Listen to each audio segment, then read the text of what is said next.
Eu já vou entrar na questão sociológica, social, etc., para aí a gente já eliminar isso e partir para o que a ciência fala, tá ok? Porque a gente, né, ainda mais agora, com os acontecimentos recentes, aí há um debate muito grande com relação a racismo, etc. e tal. Gente, o que é importante vocês saberem, para a biologia, só existe uma raça, que é a raça dos seres humanos. Tudo bem? Que é o Homo sapiens sapiens. Não há variação genética para eu dizer que o asiático é uma raça, que o europeu é outra raça, que o africano é outra raça. Somos todos parte de uma mesma raça. Quando falamos de ciência, de biologia, não estou entrando na questão sociológica, né, que aí entram outras questões. Tá? Inclusive, quando a gente estava falando de Darwin, alguém falou lá sobre darwinismo social. Gente, o darwinismo social não tem nada a ver com darwinismo.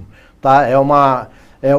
Utilizaram-se das ideias do Darwin para justificar aí algumas atrocidades, tá bom? Mas o Darwin não tem nada a ver com isso, ele já tinha até morrido quando surgiu o darwinismo social, tá bom? Então, assim, é só para vocês entenderem que quando a gente fala de biologia, não existem hoje vivas raças humanas, só tem uma raça, que é o Homo sapiens sapiens, que também é a única espécie vivente.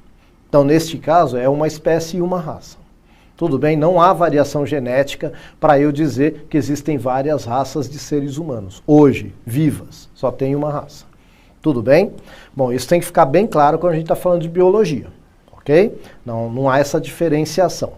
Mas, para eu entender o que é raça, acho que é importante também eu entender como que surgem as espécies. Muitos falaram aí que as raças, elas são subdivisões de uma espécie.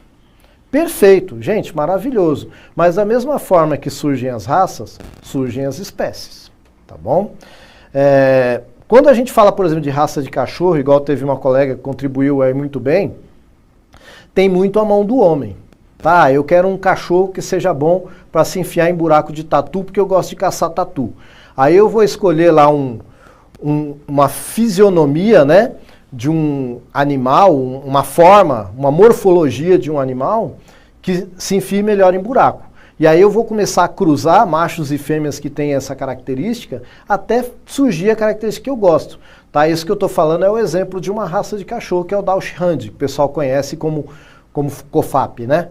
Então, ele foi feito para isso, para caçar tatu. Você pode ver, quem tem esse cachorro sabe que ele se enfia em qualquer buraco e ele gosta de caçar qualquer coisa.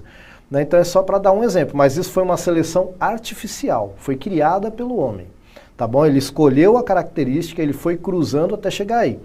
Mas e na natureza? Como isso acontece?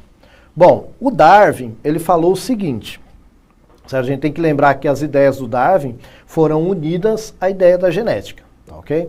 Então o Darwin, ele falou o seguinte, que lá no começo, há 3 bilhões e meio de anos atrás, tinha um ser vivo que foi dando origem a outros seres vivos.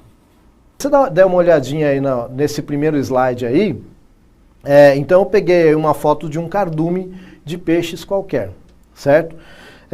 Eu vou escurecer uma parte da tela, é como se fosse que essa parte de cima aí sofreu um isolamento em relação à parte de baixo, tá bom? E aí o que vai acontecer aí? Quem está em cima lá não tem mais acesso a quem está embaixo. Digamos que subiu uma parede aí, alguma coisa aconteceu. Tudo bem? Mas eles vão continuar cruzando entre si. Esses dois tipos de peixes aí vão continuar cruzando entre si. É lógico que quem está de um lado da parede só vai cruzar com quem está de um lado da parede. Quem está do outro lado da parede só vai cruzar com quem está do outro lado da parede. Pois bem, ao longo dos anos, se quiser voltar para mim, ao longo dos anos, o que pode acontecer? Pode acontecer que esses peixes aí de lá, que estavam de um lado da parede, não consigam mais cruzar com os peixes que estavam do lado de baixo. Devido à variação genética que já existia entre eles, houve uma seleção. Essa seleção pode acontecer por vários motivos.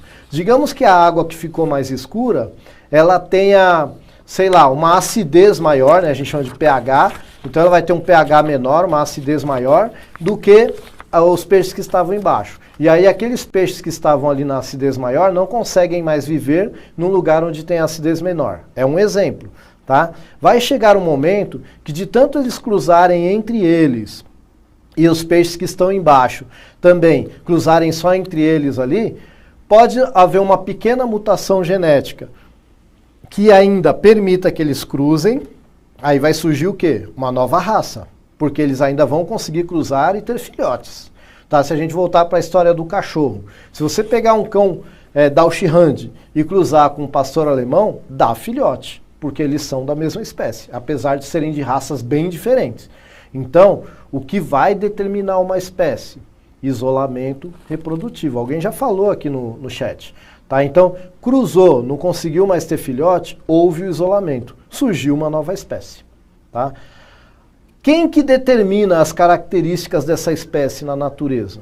Gente, a gente falou nas aulas anteriores, o Darwin falou, seleção natural. A situação ali foi escolhendo quem vive e quem não vive. Quem vive, encontra um parceiro sexual que tem as mesmas características, vai passar essa característica adiante. Tá bom? Deu para começar a entender como é que surgem as espécies? Tá? Gente, isso tem várias formas de se comprovar, tá bom? Mas daqui a pouco a gente fala um pouquinho mais sobre isso. Tem uma outra forma, esse tipo de especiação que eu falei chama-se especiação alopátrica. Você não precisa decorar o nome, mas é só para saber que ele existe, né? Quanto mais você for evoluindo aí no seu estudo, mais você vai aprendendo palavrinhas da língua portuguesa, novas palavrinhas, né? Bom, agora a gente tem uma outra situação aí, que é a especiação simpátrica. Ó, de novo, é o mesmo grupo de peixes, tá? Mas só que o que acontece? Não há um isolamento geográfico, tá? Não há um isolamento geográfico. Entretanto, mesmo assim, olha aí, alguns indivíduos vão ficar isolados por algum motivo, tá? Eles vão começar a se relacionar entre si, não vão mais fazer parte do grupo ali, e mesmo assim, eles estando juntos, se houver um isolamento reprodutivo, de novo está surgindo uma nova espécie. É uma outra forma de especiação. Entenderam então como é que surge uma nova espécie? Tá bom? Eu espero aí que tenha começado a esclarecer para você, né? Porque quando a gente vê, né, é muito comum a gente olhar aquela imagem do macaco virando homem. Né? Todo mundo quando fala de Darwin, se você digitar no Google lá Darwin, aparece essa imagem. Gente, Darwin nunca falou aquilo. Tá? Darwin nunca falou que o homem veio do macaco. Nunca. Tá? Nunca. Na verdade, o que Darwin falou foi que tanto o homem quanto o macaco, em algum momento aqui, ó, da história evolutiva, teve um ser vivo que deu tanto origem ao homem quanto ao macaco. Foi o que ele falou. Tá? Ele nunca falou. Aí aquela história que aparece lá do macaco virando homem, gente, aquilo ali dá origem até ao darwinismo social. Tá? Aquilo ali é uma concepção totalmente racista, se você prestar atenção. Gentileza, isso. Aí você tem aí a estrutura homóloga, tá bom? Então, olha só, o que é isso? Ó, o que está pintado da mesma cor aí são os ossos que têm a mesma origem e que muitas vezes recebem até o mesmo nome, mesmo estando ou num humano, ou num cão, ou num pássaro, ou numa baleia. Sabe por quê? Eles têm a mesma origem evolutiva. Isso é uma das coisas que mostram que em algum galho daquela árvore ali, eles estavam unidos em algum momento e depois se separaram. Tá bom? Conforme o Darwin falou. E, gente, lembrando que as ideias do Darwin, elas são corroboradas. O que é isso? Elas são confirmadas pela genética. Sempre, não sempre, mas muitas vezes. Tá? É só você ver que, por exemplo, olha, se você pegar uma banana, ela chega a ter, se eu não me engano, 30% do DNA ou até um pouquinho mais do que o ser humano. Tá? Se a gente for num chimpanzé, então chega a 98%, 99% de material genético semelhante ao nosso. Então você vai vendo que quanto mais próximo na árvore aqui, o DNA também é mais parecido. Tá? Então a genética, por isso que a gente falou da teoria sintética da evolução. Lembra que você junta a ideia do Darwin com a ideia do Mendel. E hoje é estudado dessa forma. Você confirma as evidências, né, você confirma com mais ali de uma ferramenta. Ó, professor, minha opinião, às vezes dá a impressão que está evoluindo, né? Mas, na verdade, estamos sempre em processo de evolução. Se você pegar a bactéria mais simples que existe, que ela vive lá na boca de um vulcão, que ela transforma enxofre em energia, tá? A gente fala que ela é uma quimiosintetizante. Essa bactéria é praticamente o primeiro ser vivo que surgiu na Terra. Ela está aí até hoje. Tá? Se você for na boca do vulcão, tem um parque nos Estados Unidos chamado Yellowstone. Para quem não sabe, yellow quer dizer amarelo. Stone, rocha. Então, rocha amarela. Rocha amarela por quê? Está cheio de enxofre. Enxofre é amarelo. Tá bom? E essa bactéria transforma o enxofre em energia. Tá? O que as plantas fazem com o sol, a fotossíntese, ela faz química, quimiossíntese. Ela está aí até hoje. Mas ela é igual a 3 bilhões de anos atrás? Claro que não. Ela está evoluindo até hoje. Tá, então sim, nós estamos passando por um processo de evolução. Alguns a gente já sabe muito bem, né? Por exemplo, nem todo mundo vai ter dente do siso. Alguns vão ter, outros não vão ter. Acredita-se que isso é um evento evolutivo.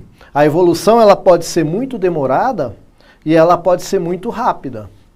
Então é o seguinte, eu quero saber de vocês agora, então a gente discutiu o que é uma estrutura homóloga. A estrutura homóloga ela vai ter a mesma origem evolutiva. Tá? Então você viu lá que tanto na nadadeira da baleia, quanto no braço do homem, quanto na pata do cachorro, vão ter ossos ali que são praticamente os mesmos. Tá? Inclusive esse estudo desses ossos que dá pra gente dizer se um fóssil é de um réptil, se o fóssil é de um mamífero, o que é. Dependendo dele ser grande, gigante ou pequeno. Tá bom? Pergunta de quem perguntou se inseto tem osso. Não. Tá? A gente tem um endoesqueleto, né, um esqueleto interno, nós temos, as aves têm, que são esqueletos dentro do corpo. O inseto, para começar, ele vai ter esqueleto fora do corpo, a gente chama de exoesqueleto, e vai ser formado de quitina, não vai ser osso. Tá? É como se fosse uma armadura. Então já começa por aí. Se o inseto não tem osso, não vai ter a mesma origem evolutiva, né?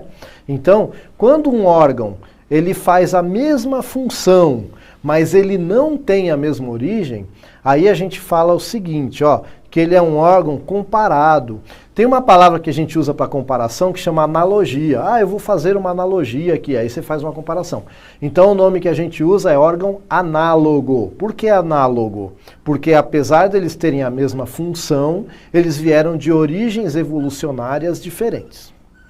Tudo bem? Então quando alguém falar para você de órgão homólogo, está falando de órgão que teve a mesma origem evolutiva, ainda que não necessariamente tenha a mesma função.